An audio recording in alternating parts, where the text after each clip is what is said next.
Good morning, Robert Scribbler filming south and east from Jeanette's Pier here on a windy, cold, gnarly 21st day of November with some 4 to 5 foot waves pumping in off the North Atlantic Ocean here. Very continuous waves coming in here, breaking in the shore break, in the mid zone, in the offshore. It's just we've got, let's see, multiple rip tides.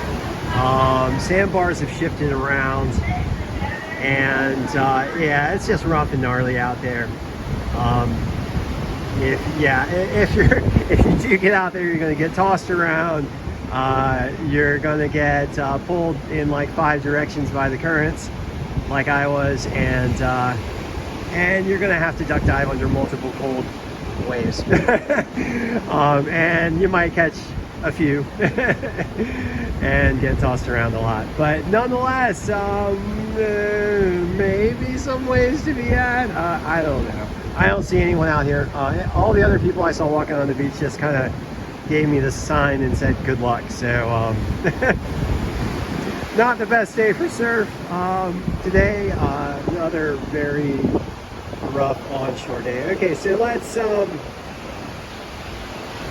get down to the details here with the reports from the wave monitors here in Nags Head. According to the wave monitors model data, buoy data, and Wave Watch 3 model data, we've got 4 to 5 foot waves here in Nags Head. Choppy, sloppy, heavy surf conditions here, with an east swell at 5.4 foot and 9 seconds. Seems to be coming in pretty fast. 9 seconds might be a little conservative. East winds at 15 to 20 miles per hour. Actually, they've shifted around now since I've been here, since I've gotten this data more to the southeast. And that is ahead of a front that is coming in, bringing some stormy conditions here to the Outer Banks, as if we haven't had enough stormy conditions for this fall. Air temperatures right now at 62 degrees, ocean water temperatures 59, and we are looking toward a high tide today at 1 to 2 p.m. To our south in Road Anthony, we've got 3 to 5 foot waves and choppy conditions on the swell from the east at 5.8 foot and 9 seconds. East-southeast winds at 17 miles per hour. Air temperature 61, ocean water temperatures 63.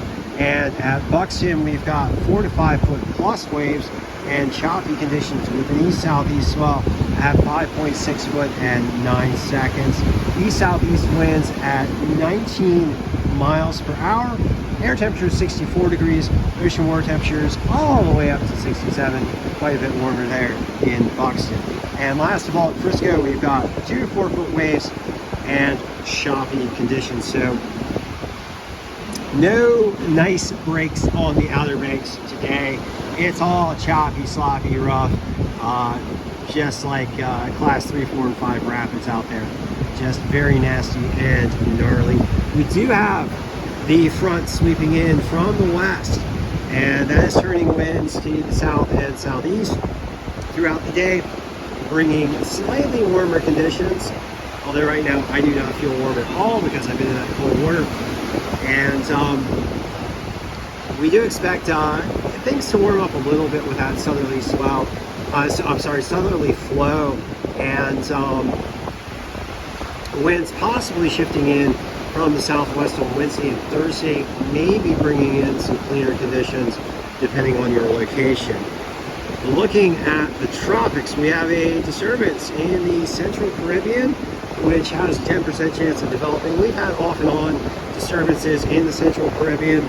It seems to be trying, but there doesn't seem much likelihood that a storm will form in the tropics down there. But that massive front offshore that I have been mentioning to you guys throughout the last few days is starting to develop a circulation, and that system that is developing within that front is very large, very broad, and is heading south and east, and according to the National Hurricane Center, has a 60% chance of developing into a tropical cyclone as it continues to push on through the subtropical Atlantic.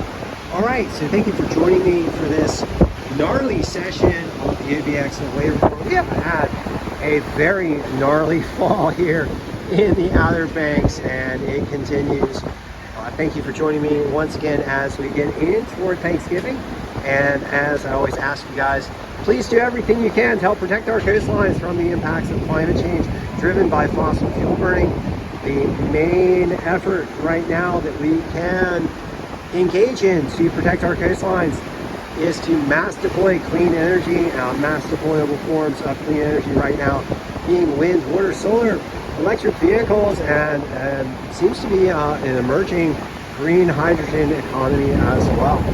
All right, so thank you for joining me once again, and I will be back with you shortly. If you get out in the water, good luck today. It's a mess out there, as you can